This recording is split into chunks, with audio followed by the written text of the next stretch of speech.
Hello. Right now. You're going through your interaction assignment. You're discussing things that are related to natural law and the way in which people wind up with their morality or their moral code. You've seen the video of the debates between Hitchens and Wilson, and you're also going to be watching a conversation between Jay Budiszewski and who wrote What We Can't Not Know, and also Douglas Wilson as well. Douglas Wilson and Jay Budiszewski come from different sides of the Christian perspective in terms of where morality comes from. And while this may seem like a very nuanced type of argument where it would hardly seem any distinction at all, I think that it's actually significant to bring it up.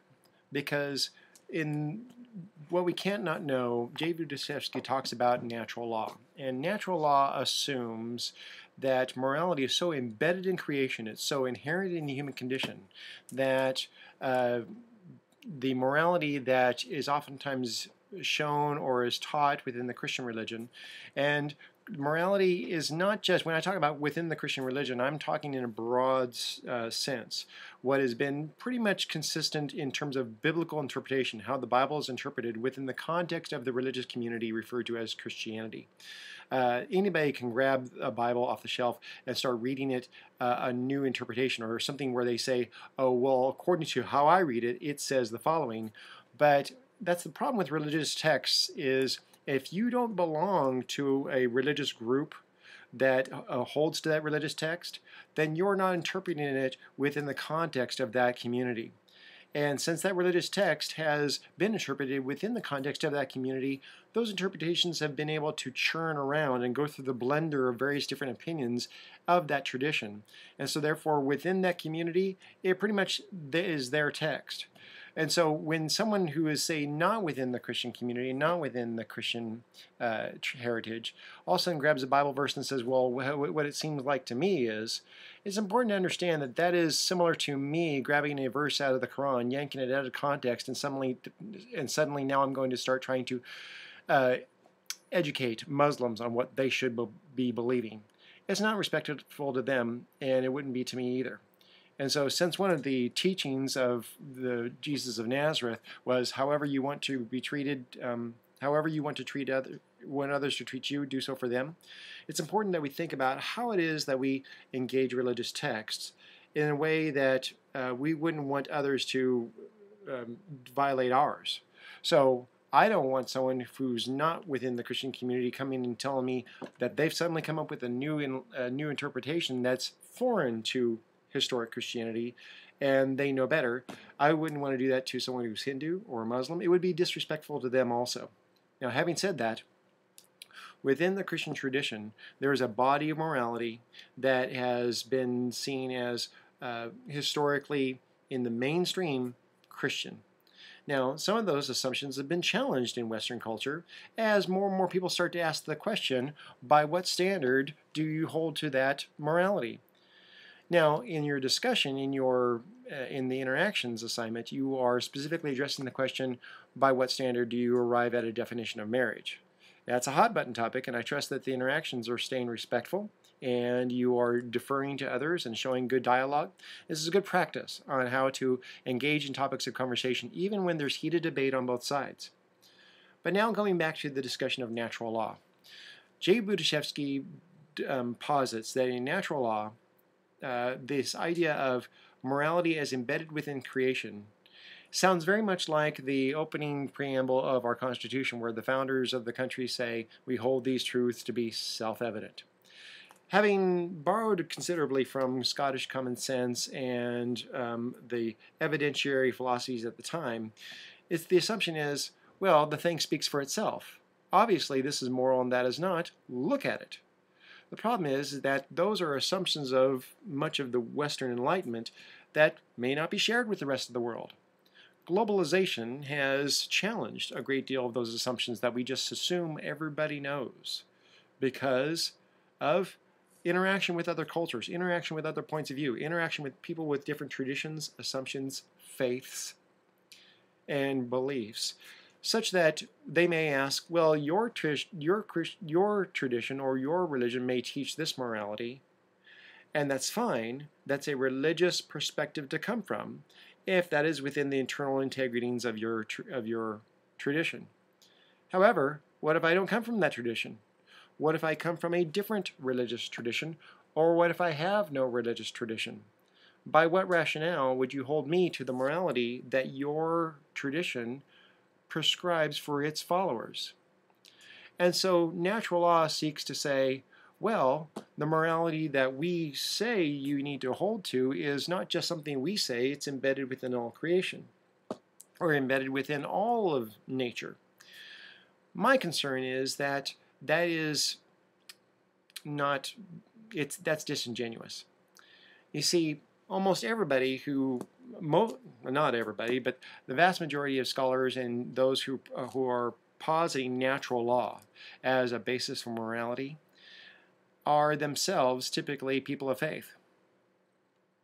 So, how is it someone says, I'm, say, a Christian, and they say, I'm therefore revere the Bible, and I'm within that Christian tradition, I hold to the moral standards and framework that are taught within that tradition.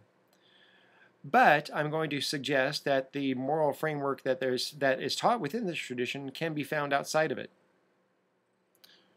Then I might ask, okay, you're asserting that the moral traditions that you are asserting, the moral frameworks and prescriptions and prohibitions that are found within your religious tradition can be found outside of that religious tradition, fine, but that's not where you get it. You are not a generally moral person. You describe yourself as a Christian. And J. Budiashevsky would describe himself as a Christian, someone who sees the Bible as containing moral teaching. Not just religious teaching, but moral teaching as well. And so when he says, I think morality can be found through nature, I say, okay, but that's not where you got it from. As a Christian, you keep on opening up a sacred book, expecting it to teach you moral codes.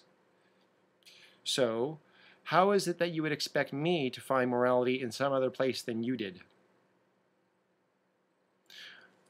So, that's one side, natural law, evidentiary approach, where morality is embedded within or discoverable within just nature. On the other side of that fence is a kind of a nuanced approach. It's what's referred to as presuppositionalist.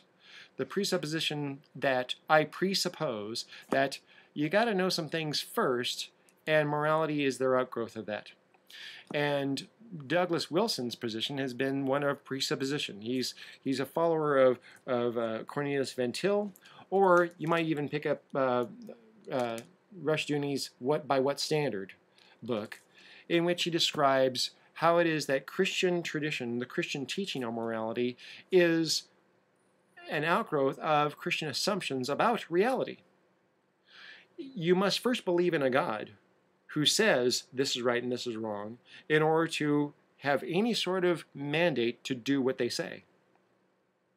So therefore, if one does not start with the assumptions of God has said, then why would I have to arbitrarily conform myself to various different standards of what someone's religion says God says if I don't believe in their God?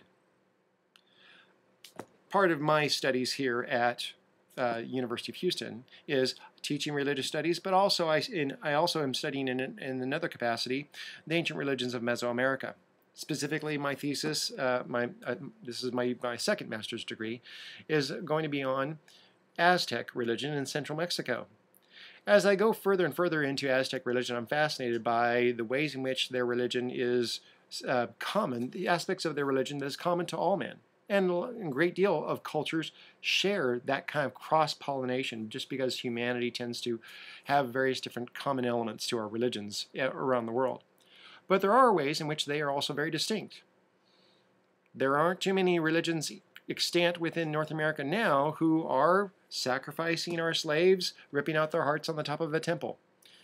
We just don't do that very much now, except for in movies like Apocalypto. Nevertheless, Aztec religion has very distinct elements to it, and their gods, plural, their gods, required certain things of them. Their gods had moral requirements. That is said, you must do this, you must not do that. Prescriptions and prohibitions. Now, I can say that there are moral codes that are distinct to Aztec religion that I'm not going to conform to. And they might consider me an immoral person because I won't. Why? Because I don't believe in their gods. I don't worship Tlaloc, Huitzilopochtli, Huehueteotl, or Quetzalcoatl. I don't worship those gods. Therefore, I'm not going to do what they say. Even though within that context, within that framework, those who adhere to those systems, those who adhere to those beliefs might said, well, then you're not a moral person. I'd say, well, I might be a moral person, but I'm adhering to the morality that is from some other origins than your religious tradition. So the presuppositionalist approach is you must presuppose certain beliefs in order to arrive at the moral codes they dictate. Natural law says, no, those moral codes are embedded just within creation. If you simply look, the thing speaks for itself. We hold these truths to be self-evident. Whereas the presuppositionalist, like Cornelius Van Til or Douglas Wilson, says, actually, a lot of these moral codes are based upon what you assume about God in the first place. If I don't think God has said, if I don't believe in a God who has said, why would I care what God has said? For that reason, a lot of this comes back to even the discussion you're having in your interactions assignment about certain ways in which morality is legislated today in our own society. And for that reason, there's a lot of Christian voices that say, with regard to the issues of equal marriage, there's some debate as to whether or not people will say, is this moral, this is moral, that is not. But I still think someone, even Christian and non-Christian alike, has to be considerate, has to really be thinking and calmly and diplomatically ask, by what standard are you expecting to hold others to the prohibitions and prescriptions that are dictated by your religious tradition? And America is a unique place with this separation of church and state. Even though I might disagree with his conclusion, I have to agree with his argumentation in that video that you saw from George Takei, in which he was talking with Stephen Baldwin. I might disagree with the conclusion because, as a Christian, I have religious assumptions that dictate certain moral codes. But I have to agree with the argumentation that in the difference between religious and civil law, if one doesn't adhere to a religious framework, by what standard do you hold them to that moral standard that is dictated by the religious assumption? So, although I think many of you will like Jay Budiashevsky, because it seems as though that seems to explain why you do see morality in moral codes embedded throughout cultures across the world that seem to have a lot of overlap. So natural law seems to explain why it is you find extremely moral people with different religious and cultural traditions than you. However, Cornelius Van Til, Douglas Wilson, even Rushdoony here, they're the ones that say, yeah, but the thing is there are distinctives. There are distinct moral codes. There's a lot of moral overlap across cultures, but there's also moral distinctives within religions. And how does one that holds those religious assumptions dear expect somebody else to adhere to them that doesn't have the same assumptions? That's part of the question I want to pose. And so as a result, I tend to be more of a presuppositionalist. Because ultimately, if someone's going to paint me in the corner and say, well, you're only holding to that moral code because your Bible says, I'll have to say, you're absolutely right. You got me. At least then I think you're being intellectually consistent and not trying to come up with some other reason for your moral codes other than it's simply what your religion dictates.